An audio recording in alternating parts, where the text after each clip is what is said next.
Why did no one ever really see her? That thought had haunted Hazel Carter for months, long before the night everything changed. She was 28, a civilian IT contractor, tucked away on a Marine forward operating base in Afghanistan. She wasn't a warrior, at least not the kind the men around her respected. She fixed servers, patched networks, updated security protocols. Necessary work, but invisible. The Marines nodded at her in passing, polite but distant, as though she were just another piece of furniture on base. And maybe that's all she was supposed to be. Just furniture. Just someone who vanished into the background while others carried rifles, risked their lives, and made history. But what none of them knew, what even Hazel herself didn't fully realize, was that the invisible have their breaking points. And when hers came, it would shake the base to its core. It began on an ordinary October night. Cold, quiet, deceptively calm. Hazel had fallen asleep with her glasses still on, a pile of diagnostic reports glowing faintly from her laptop screen. She wasn't dreaming when it started. She didn't have time for dreams. The sound that ripped her from sleep was no dream at all. A rising whistle, a thunderous crack, then another mortars. The ground trembled beneath her cot. Emergency lights flickered red across the room, and the wail of the base alarm drowned out her racing heartbeat. All personnel to defensive positions. This is not a drill. Her pulse spiked. She rolled off the cot, fumbling for her body armor. Civilians weren't supposed to fight. They weren't supposed to do much of anything except hide in the reinforced bunkers until the Marines got things under control. That was the rule, the unspoken contract. They'd do the fighting. People like Hazel would stay out of the way. That's what the Marine sergeant had told her the first week she arrived. Civilians, stay in the bunker. This is soldier work. Those words echoed in her mind now as she stumbled down the corridor with the others, the air shaking with concussive blasts. She could see through the reinforced glass as she passed, the perimeter wire flashing with explosions, muzzle bursts blooming in the night beyond. This wasn't the usual harassment fire. This was an organized assault. Hazel's throat went dry. She reached the bunker, already jammed with cooks, clerks, mechanics, 30 people crammed into a space built for half that number. The fear was thick, pulsing in every whispered question. What's happening? Is it just mortars? Are they trying to get inside? Jack Morrison, the senior contractor, gave the answer no one wanted to hear. This isn't a drill. They're trying to overrun us. The walls shook as another barrage landed close. Hazel hugged her armor tight against her chest and tried to breathe. The air was hot, metallic, full of panic. Minutes dragged like hours. Then, without warning, the door crashed open. A Marine corporal staggered inside, bloodied and wild-eyed. "They've breached the wire," he shouted. "The enemy inside the base." The room went still. Hazel's heart thudded against her ribs. Inside the base. That wasn't supposed to happen, not here. Morrison tried to rally them. "We're moving. Everyone stay low, follow me to the command bunker." But as they spilled into the night, the base revealed its true chaos. Fires raged in the distance. Tracers cut red streaks across the sky. Explosions rolled like thunder, drowning out shouts in English and in languages Hazel didn't recognize. They made it only 50 meters when shadows appeared ahead, 8 enemy fighters moving between buildings, rifles already raised. The night erupted in gunfire. Bullets snapped past Hazel's ears. Screams tore through the civilian group. People fell, scattering, some hit, some frozen in panic. Hazel dove behind a concrete barrier, her lungs burning, her body trembling. Around her, civilians cried, begged, tried to crawl for cover. And then she saw him, a young Marine sprawled motionless near an overturned vehicle. His rifle, his ammunition, untouched at his side. Something primal surged inside her, a decision. She sprinted. Bullets sliced the air around her, but she didn't stop until she was behind the vehicle, fingers fumbling for the Marine's weapon. She checked his pulse, Nothing. He was gone, but his M4 rifle was alive in her hands. It felt strange, familiar and foreign at the same time. She hadn't fired a weapon since she was a girl back in Texas, hunting deer with her father, but muscle memory stirred as if it had been waiting. The safety was off, the magazine full, the selector on semi-auto. She flicked it to full. The enemy fighters were closing in, confident, careless, ready to slaughter the trapped civilians. Hazel rose from behind the vehicle. The rifle bucked against her shoulder, deafening in the night. Her first burst caught the lead fighter in the chest. He fell instantly. Another burst, another man down. The others froze in shock. They hadn't expected this. Not from her, not from anyone. "Holy hell," Morrison's voice cracked through the gunfire. "Carter, what are you doing?" "Staying alive," she shouted back. "Get them moving, I'll cover." The civilians scrambled as Hazel reloaded with shaking hands, grabbing magazines from the fallen Marine's vest. The enemy scattered for cover, their confidence broken. Hazel's breath came fast, shallow, but her hands were steady. She shifted, fired again. Sparks erupted from a container where one fighter had tried to flank. A scream followed. Another movement, another burst, another body dropped. She was no longer just hiding, no longer just surviving, she was hunting. For 6 months, she'd walked these corridors unseen, just the IT girl with the glasses. Now every eye on that battlefield was locked on her. And she wasn't backing down. The civilians reached the command bunker. Marines regrouped, rallying around the sound of her rifle. Enemy fighters hesitated, unnerved by the lone figure who refused to break. Hazel pressed forward, fire and smoke swirling around her, each shot louder than her fear. And as her magazine clicked empty again, a voice cut through the chaos. "Carter." She turned. Staff Sergeant Torres stood there with 3 Marines, staring at the carnage she'd left in her wake. Shock, disbelief, and something else flickered in his eyes, respect. "What the hell are you doing?" he demanded. Hazel's reply was calm, flat, but carried the weight of a choice already made. "My job, where do you need me?" The sergeant blinked. For a heartbeat, no one spoke. Smoke drifted, fires roared, and then, with a grim nod, Torres gave her the one thing she'd never been given before. A place among them. "Fine," he said. "You're with us, but you follow orders, no heroics." Hazel adjusted her grip on the rifle. The barrel was hot. Her heartbeat was hotter. "Roger that." She didn't know if she could survive the night. She didn't know how many more enemies were waiting in the shadows. But one truth had burned itself into her soul already. She was done being invisible. And tonight, the world was going to see her. How many lives could change in a single night? Hazel Carter hadn't asked that question before, but now every heartbeat carried the answer. The rifle in her hands was no longer a borrowed tool. It was a lifeline, hers and everyone else. Torres' squad moved quickly, cutting through alleys of burning buildings. Marines barked clipped commands, rifles sweeping arcs of fire. Hazel kept pace, her breath ragged, adrenaline boiling through her veins. She was supposed to be afraid, and she was, but fear no longer froze her. It sharpened her. "Keep your spacing," Torres ordered, eyes open. Hazel fell into step as though she belonged there, but inside a storm raged. What was she doing? She wasn't trained for this. She wasn't even supposed to be here. She'd been fixing a printer 3 days ago. And yet her hands stayed steady on the M4. Her boots crunched through broken glass as though they'd been marching this ground forever. Something hidden was waking inside her, something she'd never had to call upon, until tonight.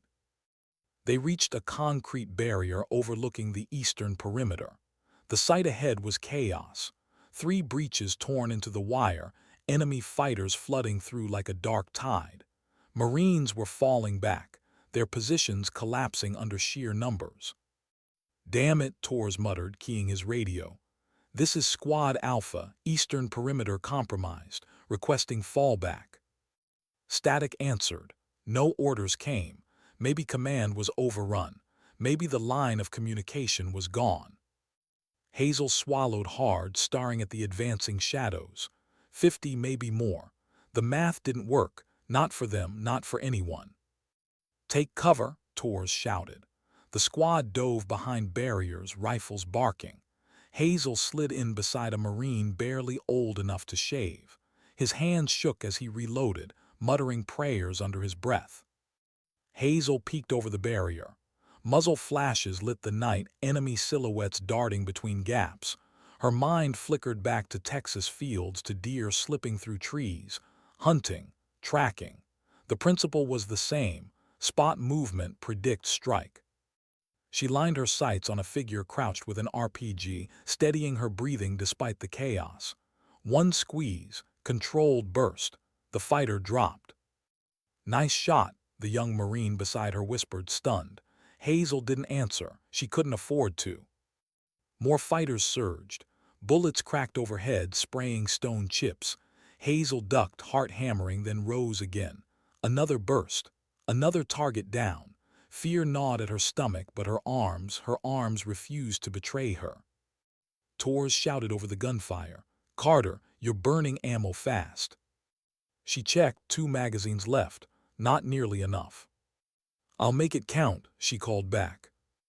A lance corporal tossed her 2 of his. "You're shooting better than half my squad, take 'em." Hazel caught the mags, blinked at him. Gratitude surged, fierce and unexpected. For the first time, someone wasn't dismissing her. They were relying on her. The battle raged on. An hour blurred into fragments, muzzle flashes, bodies crumpling, the stink of smoke and blood.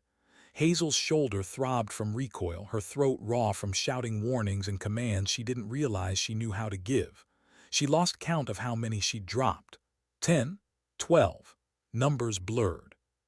But the cost was mounting. Marines beside her fell, screaming, bleeding. Each life felt like a stone sinking into her chest. She wasn't just shooting enemies. She was trying to hold the line for the men and women around her, for strangers who had become her people in the space of an hour. At last, Torres cursed under his breath. "We can't hold. Ammo's too low. We fall back to the command bunker." Hazel turned to him, chest heaving. "No." He froze. "What?" "No," she said again, more firmly. "We don't fall back." "Ma'am, with respect." She cut him off.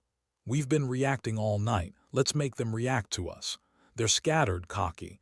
If we move fast, hit where they don't expect, we can cut them apart piece by piece."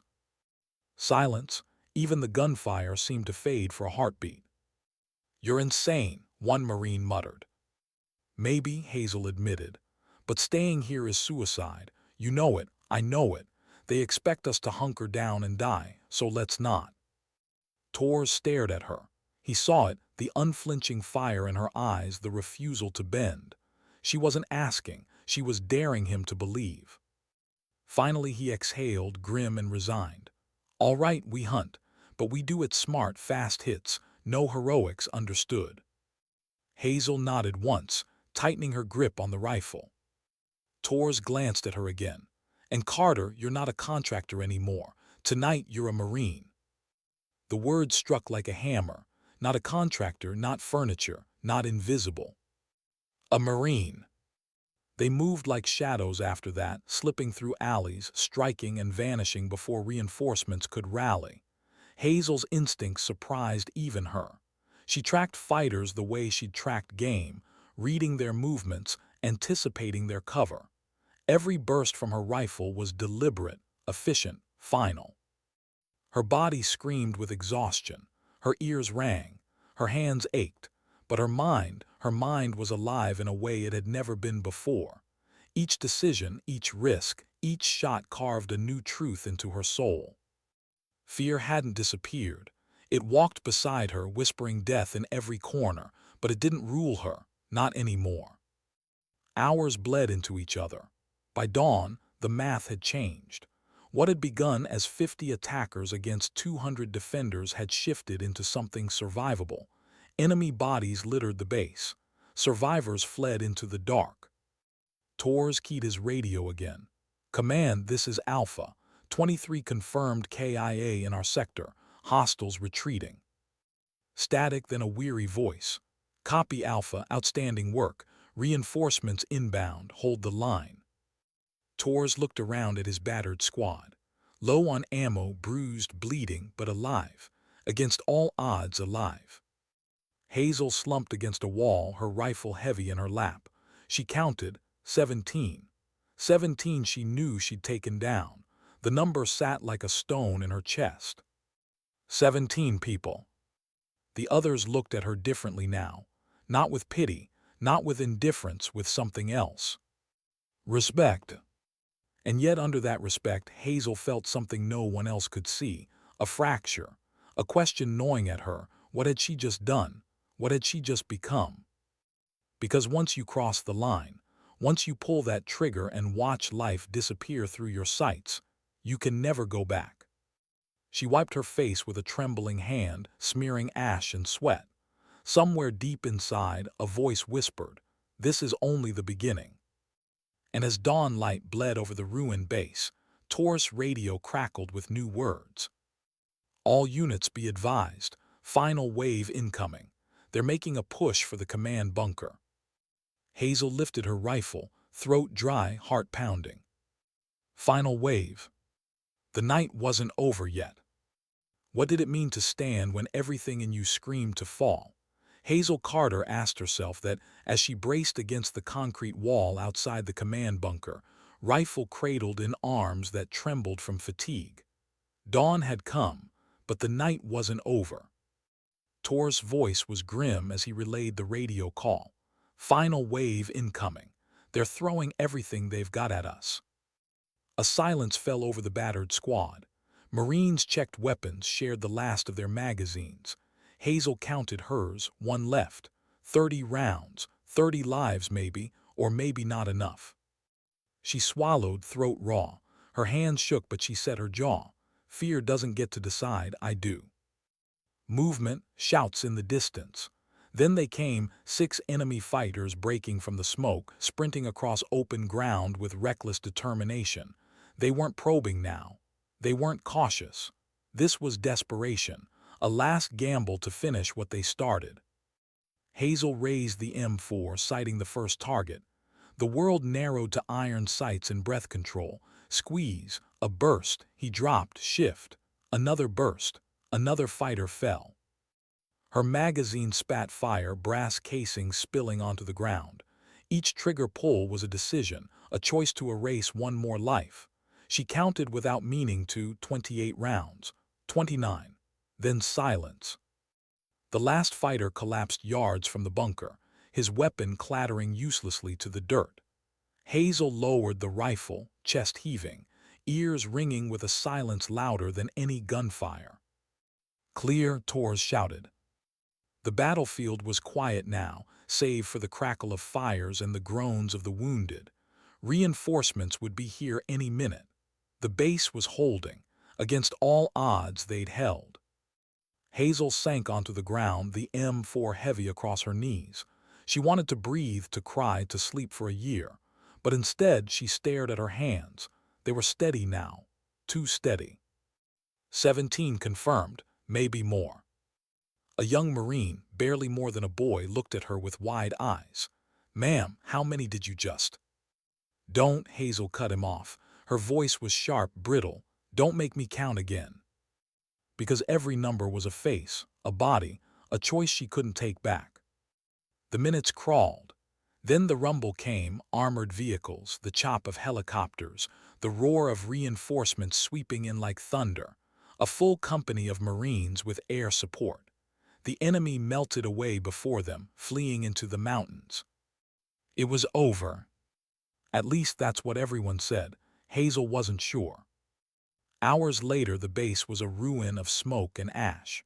Fires smoldered. Medics worked frantically over the wounded, and bodies, both Marine and enemy, lay shrouded under tarps. Hazel sat apart, cleaning the M4 with slow, deliberate movements. The rifle had become an extension of her, and part of her feared what that meant. Colonel Harrison found her there. His boots crunched softly on gravel as he approached, his face lined with exhaustion. "Ms. Carter." Hazel looked up, eyes rimmed red, jaw tight. "Sir." "I read the reports. 17 confirmed enemy KIA. Civilian evacuation under your cover. Tactical leadership of a fire team." He paused, studying her. "All by someone whose job is listed as Network Systems Administrator." Hazel's fingers tightened around the rifle. "I just did what needed to be done." Harrison lowered himself onto the barrier beside her, his voice softer now. "That's what every Marine says after a firefight. But you're not a Marine. You didn't have to fight. You could have stayed in the bunker. No one would have blamed you." Hazel stared at the ground, words stuck in her throat. Finally, she whispered, "6 months ago, this was just a job, fixing computers, updating protocols. But somewhere along the way, these people became my people. This base became my home. And when someone attacks your home, threatens your family, you don't hide. You fight." The colonel was silent for a long moment. Then he said carefully, "The Corps is always looking for people like that. Exceptional people. People with instinct, courage, leadership. If you wanted, purely hypothetical, there might be a place for you." Hazel blinked, the weight of the words sinking in. "A place." "Officer Candidate School. A commission. A chance to take what you discovered last night and turn it into something more." Hazel looked at the M4 in her lap, at the Marines hauling debris, at the smoldering ruins of what had almost been lost. She thought of the sergeant's words months ago. "Civilians, stay in the bunker." She smiled faintly, weary but resolute. "What if I don't want to stay in the bunker anymore?" The colonel returned the smile, tired but proud. "Then maybe you were never meant to." But before Hazel could answer, a shout cut across the courtyard. A medic running, frantic. "We've got movement, enemy stragglers near the motor pool." Torres' voice barked, "Squad on me." Hazel rose, the rifle still warm in her hands. She wasn't supposed to follow. She wasn't supposed to fight anymore. Reinforcements were here now. Her part was over. And yet she didn't hesitate. Her boots moved before her mind caught up, carrying her back into the smoke, back into the fight. Because once you've crossed the line, you can never uncross it. And Hazel Carter wasn't done yet. Why did silence feel louder than war? Hazel Carter sat alone outside the wrecked comms building, watching smoke curl into the pale Afghan sky. Hours had passed since the last shots were fired, yet the battle refused to leave her.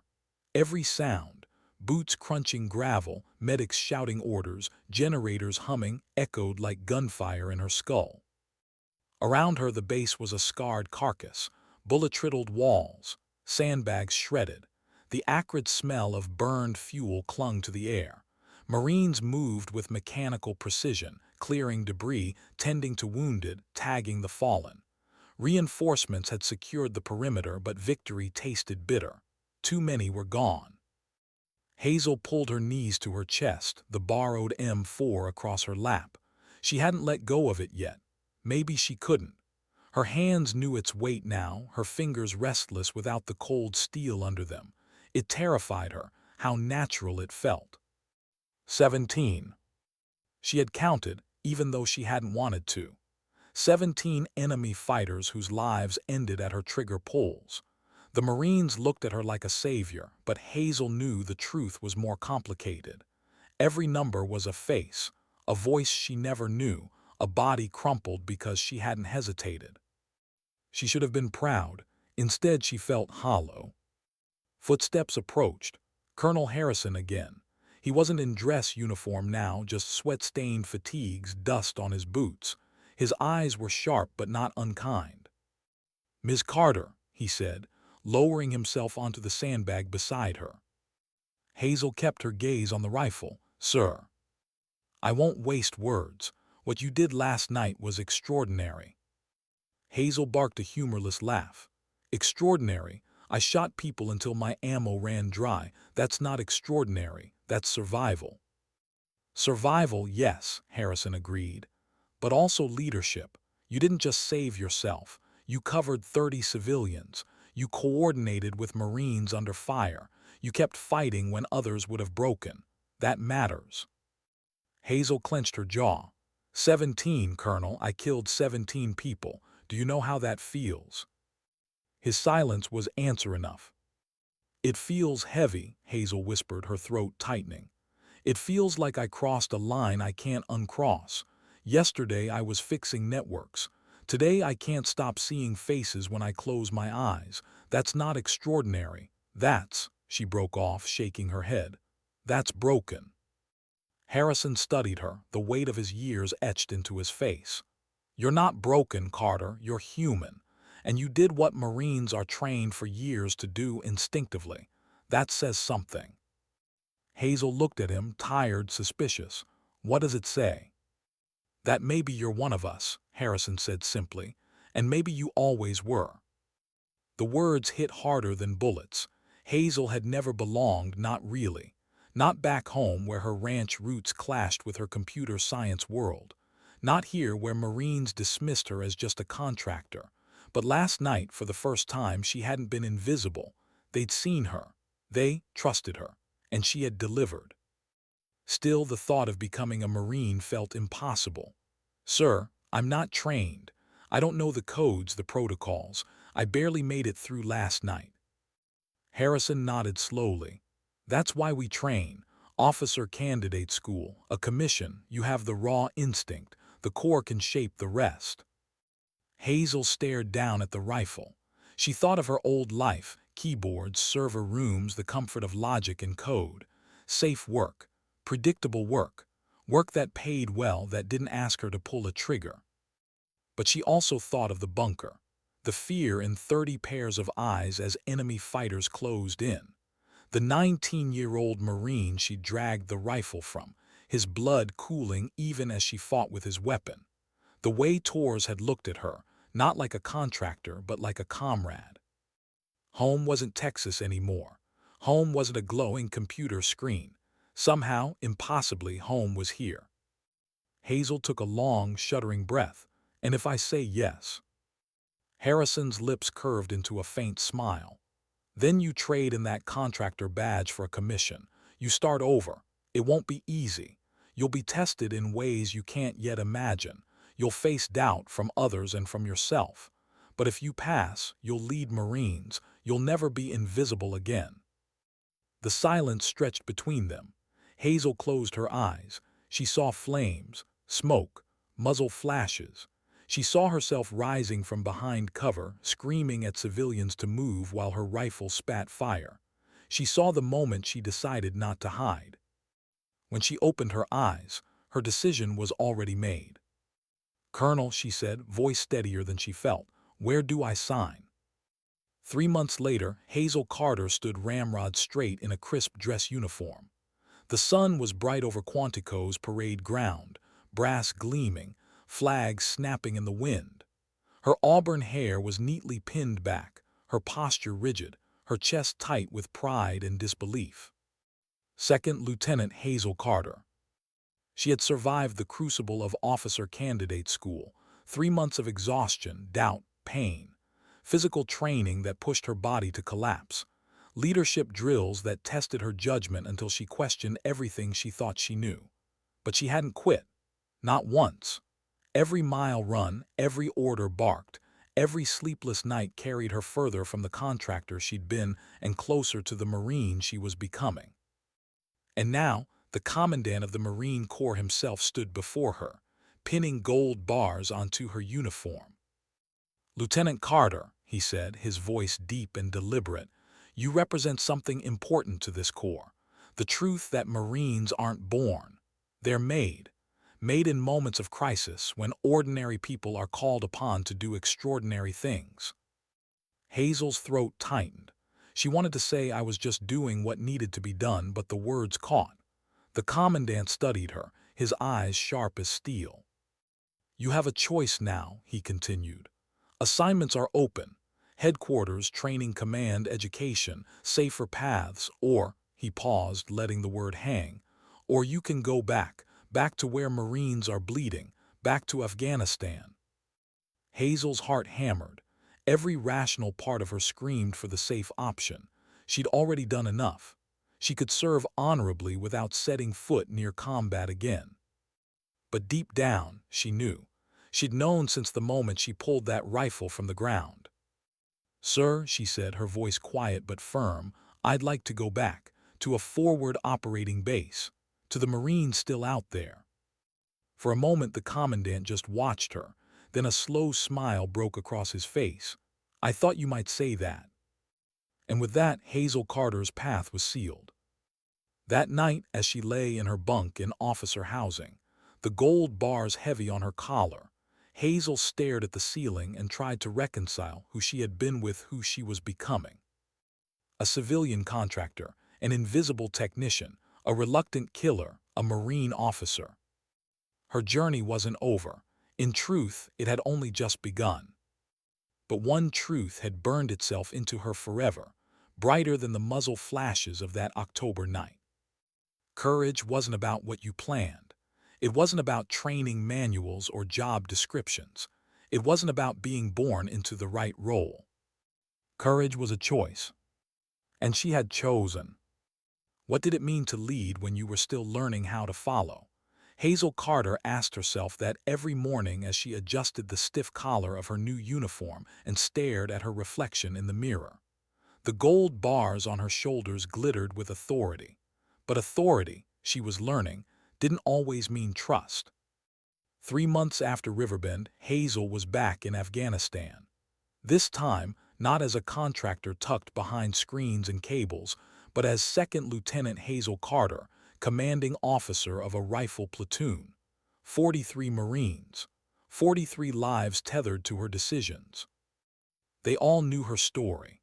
The contractor who grabbed a rifle and turned a massacre into survival. The woman who killed 17 in a single night. It had already passed into legend, retold in whispers around barracks and in articles back home. But legends, Hazel realized, carried a strange burden. Some of her Marines looked at her with awe, as though expecting her to single-handedly save them all over again.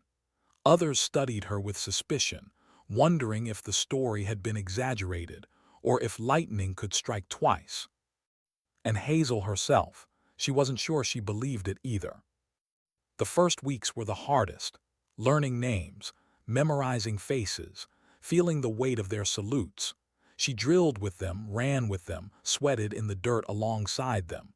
She refused to stand apart even when her body screamed with exhaustion. Still, doubt lingered.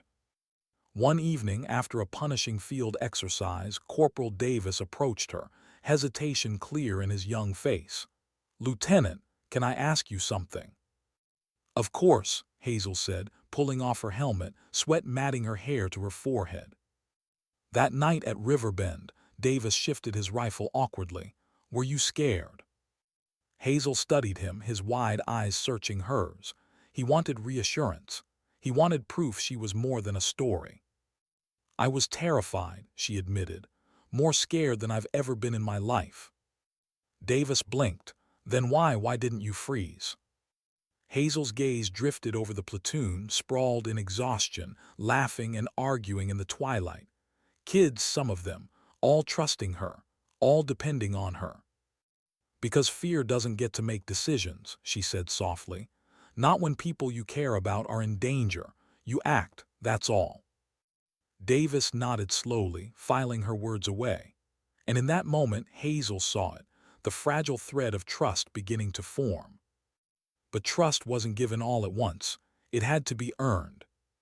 Her first real test came weeks later. A patrol through a village carved into the dusty Afghan hills. Intelligence suggested the area was quiet, low threat. Hazel didn't believe it. Quiet was often just another word for waiting. Her platoon moved cautiously through narrow alleys, children peeking from doorways, elders watching with unreadable eyes. Hazel scanned rooftops, windows, every shadow. Her instincts from Riverbend prickled. Something was wrong. "Stay sharp," she murmured over the comm. They were halfway through the village when it happened. A muffled pop, then the world erupted. An IED tore through the dirt road, shattering stone and flinging Marines to the ground. Dust choked the air. Gunfire followed, echoing from the ridgelines above. Contact left, contact right. Chaos. Marines scrambled for cover, bullets whipping overhead. Hazel's heart slammed against her ribs. She wanted to drop, to hide, but 43 lives were looking to her. Fear doesn't get to decide. Third squad suppressing fire on the ridge. Hazel barked, her voice steadier than she felt. Second squad flank through the alley, move. Her orders cut through the chaos. The platoon moved, muscle memory from endless drills snapping into place. Bullets cracked, grenades thudded, the air a storm of sound and dust. Hazel kept low, directing fire, her throat raw from shouting. She wanted to fight, to squeeze the trigger until her rifle went dry. But she remembered Torres' words, "We work as a team. You're not alone." She wasn't a lone contractor anymore. She was a leader. Her weapon now was control. A Marine screamed, hit in the leg, blood spraying. Hazel sprinted through fire, dragging him behind cover with another private's help. "Tourniquet, now," she ordered.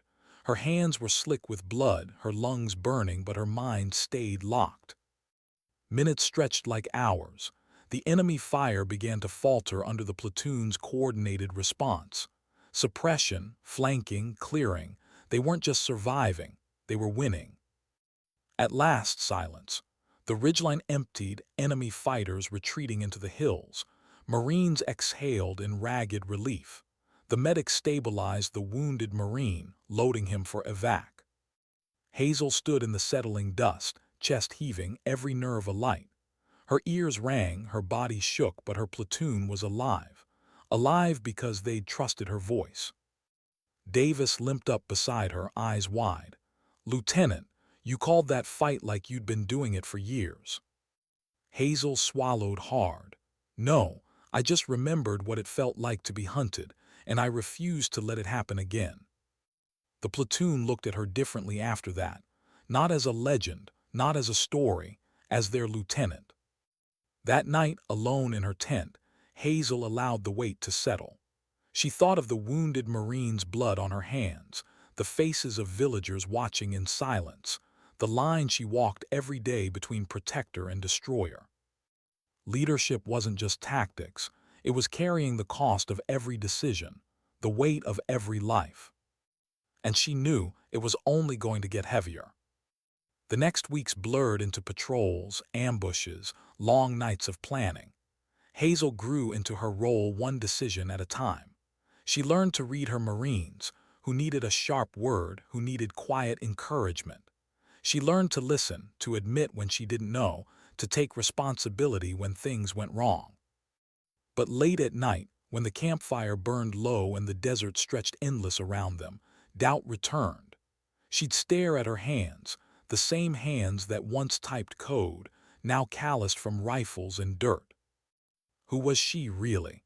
The contractor who fixed networks, the woman who killed 17, the lieutenant trying to prove she belonged. Maybe she was all of them, maybe that was the point.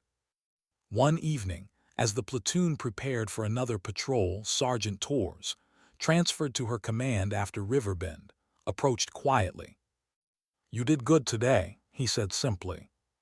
Hazel glanced at him. "You think so?" Torres smirked faintly. "You kept them alive, that's the job, don't overcomplicate it." She let out a breath.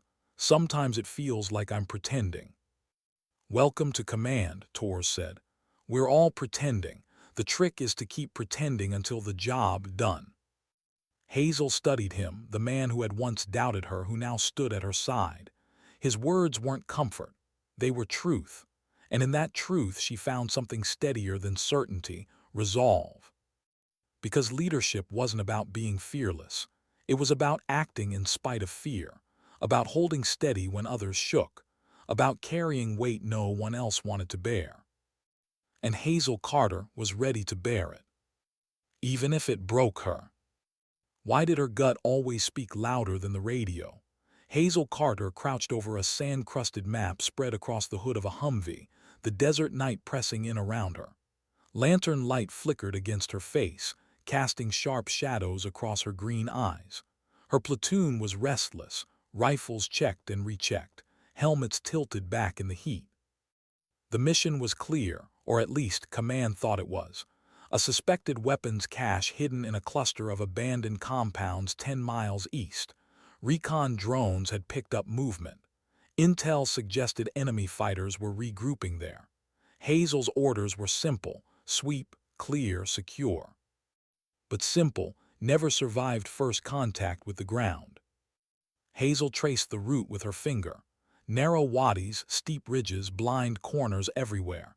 Textbook ambush country. Torres leaned closer, his scarred hands braced on the hood. Doesn't feel right, does it? Hazel shook her head slowly. Too obvious. If I were them, I'd be waiting here.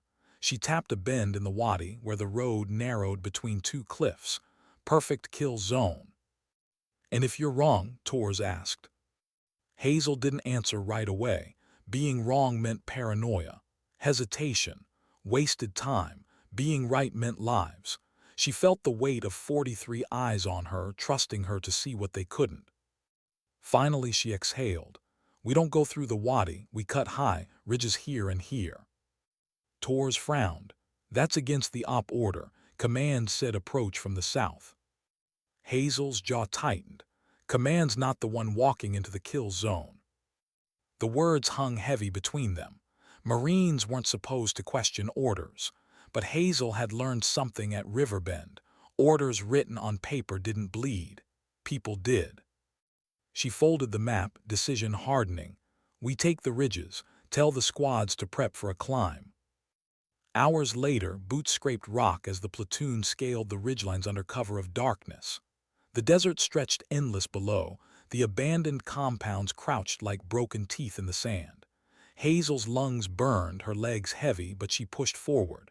Fear gnawed at her, whispering she might be wrong, that disobeying orders might cost her career. But every step carried her further from the kill zone. She could almost feel in her bones. They reached the high ground as dawn began to gray the horizon. The village lay silent, empty, too empty. Hazel scanned the compound through her scope. No movement, no livestock, not even the whisper of smoke from cooking fires. It felt staged. Then she saw it, a glint, sunlight off metal, a figure shifting behind a collapsed wall, another on the far rooftop. Ambush, Hazel breathed, positions everywhere. Torres muttered a curse. If we'd gone through the wadi, they'd have boxed us in. Hazel's voice was flat, cold. We'd be dead. Her headset crackled. Lieutenant Carter, this is command. Status. Hazel hesitated. She could report the truth, that the intel was a trap, that she had disobeyed the approach order, or she could soften it, hedge her words. Her Marines looked at her, waiting, trusting. She keyed her mic. Command, be advised, objective is hot, enemy in prepared positions, multiple overwatch nests, we're engaging from high ground. Static, then a clipped reply. Copy Carter, hold position, reinforcements inbound. Hold, that meant wait while enemy fighters dug in deeper. Wait while her Marines sat exposed. Hazel felt the heat of frustration rise. Waiting meant losing initiative. Waiting meant letting the enemy dictate the fight. No, she whispered. Torres heard it. Lieutenant. Hazel's voice sharpened. We've been reacting since the first shot at Riverbend. I'm done reacting. She stood, signaling her squad leaders. We're not waiting for them to hit us. We're hitting them first. The Marines shifted, uncertain, but she saw it in their eyes, belief. Hazel raised her rifle, breath steady, heart pounding. She thought of the bunker, of the moment she had chosen not to hide. Tonight, it was the same choice, just larger. On my mark, she ordered. The ridgeline erupted in gunfire. Muzzle flashes tore the silence apart. Marines firing disciplined bursts into enemy nests. Fighters scrambled below, caught off guard, their carefully prepared ambush unraveling before it began. Shift left, Hazel shouted, moving along the ridge, her boots scattering loose rock. Suppress the rooftops. Enemy fire answered, wild, desperate, but the high ground was theirs. Hazel's Marines moved with precision, bounding, covering, firing. Months of drills collided with her raw instinct, forming something neither could create alone: control. Hazel spotted an RPG gunner bracing to fire at their position. She steadied her sights, squeezed, dropped him before the launcher could belch death. Another fighter broke cover, sprinting for the compounds. Hazel's burst cut him down. Her stomach lurched even as her hands stayed firm. Minutes stretched, chaos blending into rhythm. Fire, move, command, breathe. Her voice cut through static and screams, anchoring the platoon. At last, silence. The compound lay broken, enemy fighters sprawled in alleys and courtyards. The ambush had failed. The Marines exhaled, rifles lowering, sweat streaking dirtied faces. Relief mixed with disbelief. Torres approached, eyes narrowing at her. "You realize you just disobeyed direct orders." Hazel wiped grit from her cheek and saved 43 Marines. He studied her for a long moment, then gave a grudging nod. "Fair enough, Lieutenant, but command's not going to like it." Hazel knew he was right. There would be questions, reports, maybe worse. But as she looked around at her platoon, alive, breathing, watching her with something deeper than respect, she knew she'd made the only choice she could live with. Because leadership wasn't about obeying blindly. It was about carrying the weight when no one else would. Her headset crackled again. "Lieutenant Carter, this is command. Reinforcements inbound. Secure the compound, and Carter, we'll discuss your initiative when you return." Hazel clipped the mic back to her vest, her face unreadable. "Copy that." Inside, though, she felt the fracture widen. She had survived Riverbend by breaking rules. She had saved her platoon tonight by defying orders. How many times could she walk that line before it broke her? As the sun rose over the desert, painting the sky blood red, Hazel knew one thing for certain: her war was only just beginning. What price did disobedience carry? Hazel Carter asked herself that as she stood at rigid attention in the dim briefing room, sweat still drying on her uniform. Across the table, Colonel Harrison's eyes bore into her, sharper now than they'd been on the night he first offered her a commission. "You had orders, Lieutenant," he said, his voice low but edged like steel. "Approach from the south, sweep and secure. That was the mission." Hazel's throat was dry, but her voice didn't waver. "Sir, with respect, the approach was a kill zone. My instincts." "Your instincts," Harrison cut in, "or your fear?" The words stung, but Hazel held his gaze. "Neither, sir. My responsibility. 43 Marines came back alive because we avoided that route. If we had followed orders," she trailed off. The silence said enough. The colonel leaned back, his jaw working. "You saved your platoon, but you undermined command authority. That can't become habit, Lieutenant. You walk a thin line, cross it again, and the Corps won't protect you." Hazel nodded once, her chest tight. "Understood, sir." Dismissed. Outside, the desert sun was blinding. Torres was waiting by the Humvee, his arms crossed. "How bad?" Hazel forced a grim smile. "Let's just say I'm still a lieutenant." Torres chuckled dryly. "Could have fooled me. Out there you sounded more like a captain." She exhaled, the weight pressing heavier now. It wasn't rank she craved. It was clarity. And clarity, she was learning, never came easy in war. That night the platoon gathered around a low fire, the desert wind carrying whispers of sand across their boots. The Marines spoke in low tones, trading stories, cleaning rifles, trying to bleed the adrenaline from their veins. Hazel sat slightly apart, scribbling notes into a weathered journal, not about kills or tactics, but about choices. What she'd done, what it had cost, what it might mean tomorrow. Davis wandered over, his face lit orange by the flames. "Lieutenant, can I ask something?" Hazel closed the journal, giving him her full attention. "Today," he said, scratching the back of his neck, "when you told us to take the ridges, did you know for sure?" Hazel thought carefully before answering. No. Davis blinked, but you sounded like you did. That's the job, Hazel said softly. Sound sure even when you're not. If you wait until you're certain, it's already too late. Davis digested that, his brow furrowed. So, you gamble. She shook her head. No, I decide and then I carry it. The young Marine was quiet a long moment. Then he gave a small nod, as though that single sentence had planted itself deeper than any lecture could.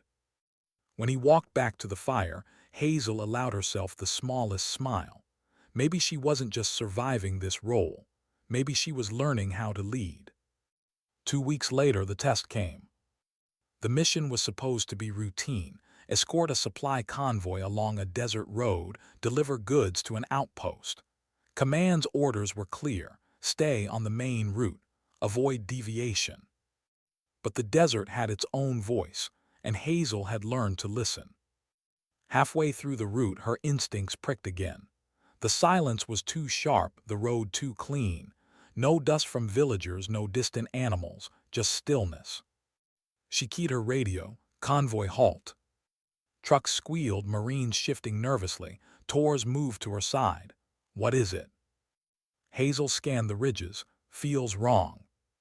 Torres grimaced. Command'll chew us alive if you stall a supply run without cause. Hazel didn't move. Better chewed alive in a report than buried in a convoy ambush. Her eyes caught it then, a faint shimmer, distorted heat above the road, unnatural wires. IEDs. Her heart clenched. She raised her hand, signaling the engineers forward. Within minutes they found them, 3 devices buried beneath the dirt, enough to tear the lead truck and half a squad apart. The platoon erupted in low curses and nervous laughter.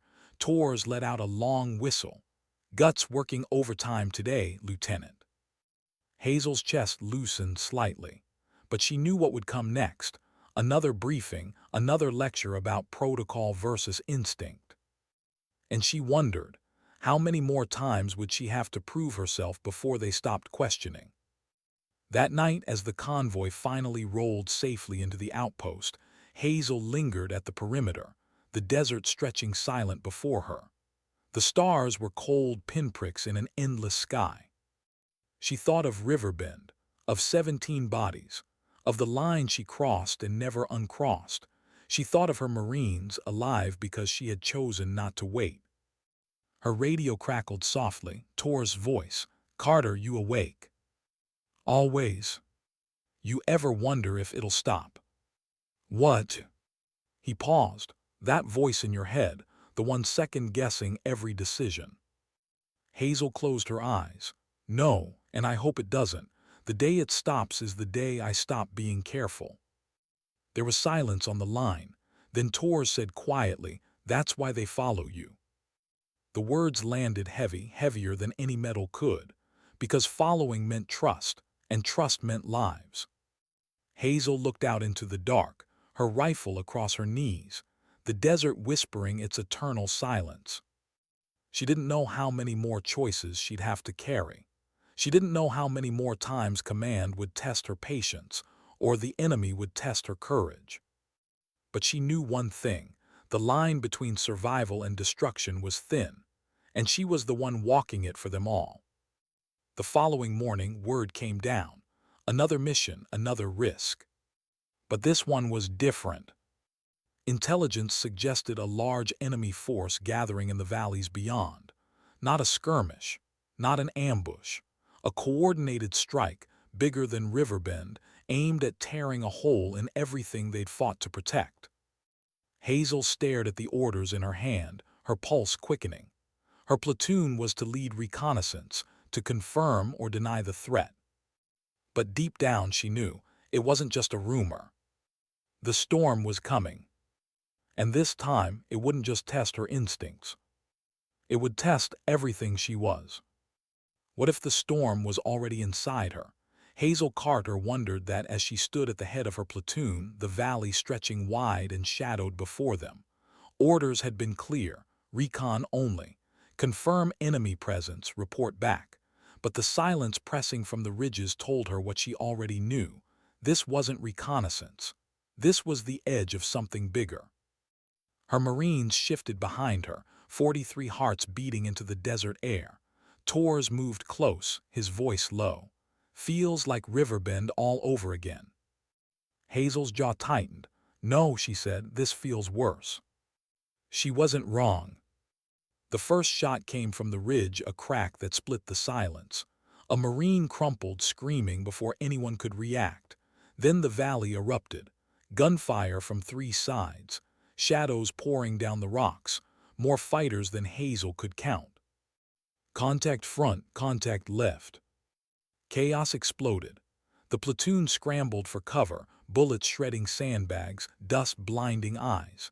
Hazel's heart pounded like a war drum, but her voice cut through the storm. Third squad suppress fire North Ridge. Second squad pull back to the rocks. Keep moving, don't freeze. Her throat was raw, her arms aching as she fired bursts into the advancing fighters. The enemy was coordinated, relentless. This wasn't a probing ambush. This was a strike meant to annihilate. For a heartbeat, Hazel was back at Riverbend. The bunker, the fear, the decision that had changed everything. Fear doesn't get to decide. She rose higher, exposing herself to get a better angle, cutting down 2 fighters as they closed in. Bullets snapped past her, one grazing her shoulder, but she didn't stop. Every shout, every order was survival. Davis, shift right now. Corpsman, we've got 2 down here. Torres, take the flank, push them back. The battle became fragments, muzzle flashes, blood, dirt, the metallic stink of spent brass. Hazel's mind split into 2 halves, one firing, one calculating. She was no longer just fighting. She was orchestrating survival.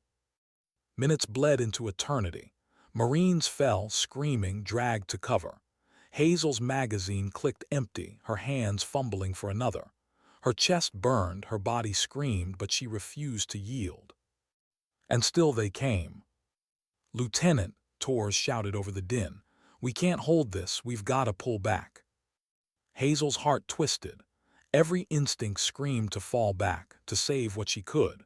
But she looked at her Marines, exhausted, bloody, terrified, and knew retreat would only turn them into prey.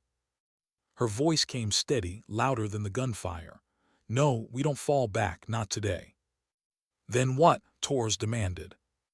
Hazel's eyes scanned the valley, the ridges, the enemy pouring down in waves. And then she saw it, a bottleneck. A narrow choke where the ridge funneled into a single rocky pass. She pointed.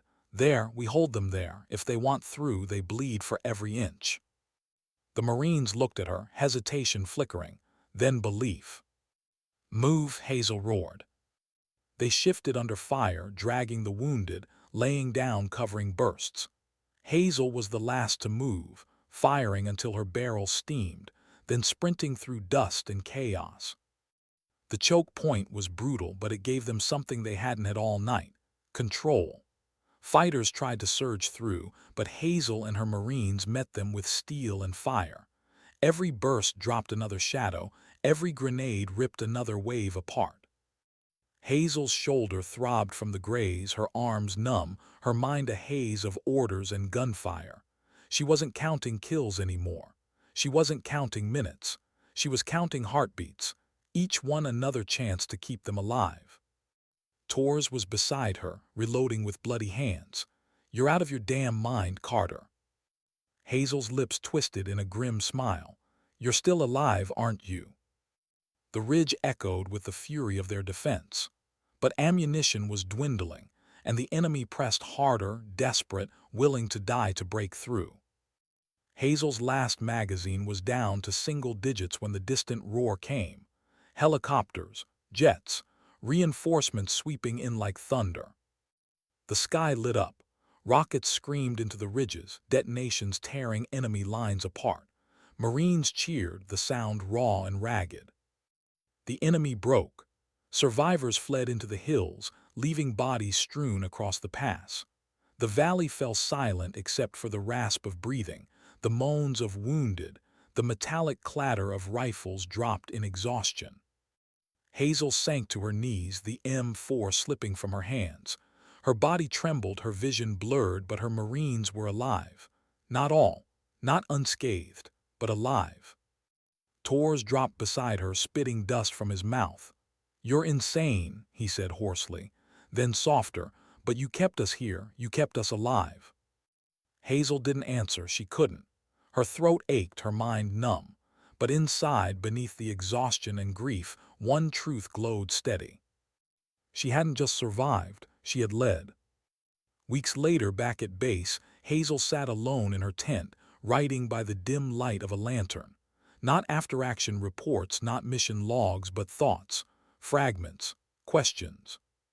What does courage cost? What do we carry when the bullets stop? When does instinct become duty? Her pen hovered, then pressed. Fear is just a feeling, but dignity is a choice. She closed the journal, her hands trembling less than they had that first night at Riverbend. Outside, her Marines laughed faintly around a fire. Their voices were tired, scarred, but alive. Hazel smiled just a little, not because the war was won, not because she was fearless, but because she understood now. Courage wasn't the absence of fear. It was standing anyway. It was leading when you doubted yourself most. It was carrying the weight of lives, even when it bent your back. Sometimes dignity doesn't speak. It simply acts. And that, Hazel Carter knew, was the only way to live.